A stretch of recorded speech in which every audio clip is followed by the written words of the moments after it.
Hi everyone, what is Bohr effect? Bohr effect is basically showing the oxygen hemoglobin dissociation curve, and what is Bohr effect is when increase in CO2 content occur, it facilitates the unloading of oxygen.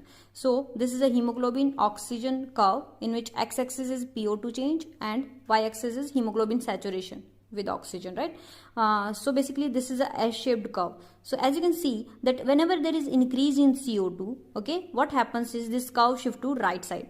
As you can see here, previously it was around 97% saturated, and now hemoglobin is around 75 or 80% saturated. So whenever there is increase in CO2 content, it leads to unloading of oxygen. That means oxygen release that is required at tissue level. Fine.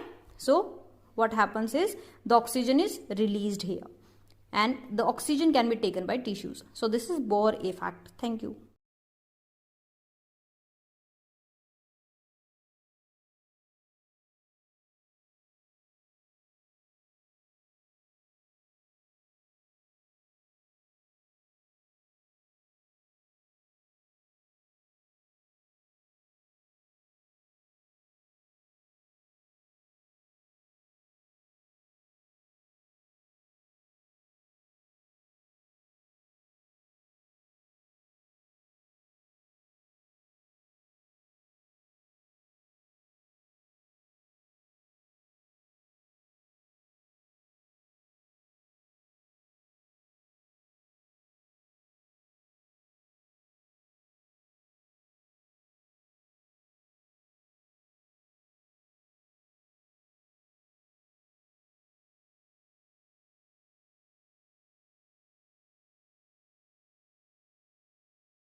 Hi everyone, what is Haldane effect? We have seen what is Bohr effect in last video. Haldane effect is the vice versa of Bohr effect. Basically, loading of oxygen occur, it facilitate unloading of CO2. So whenever oxygen content is high, it facilitate unloading of CO2.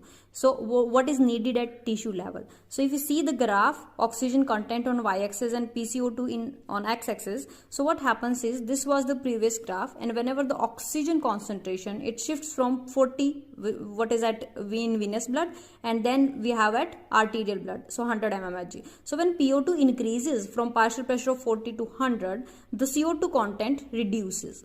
What happens at lungs level? So unloading of CO2, and CO2 is released to the air in environment.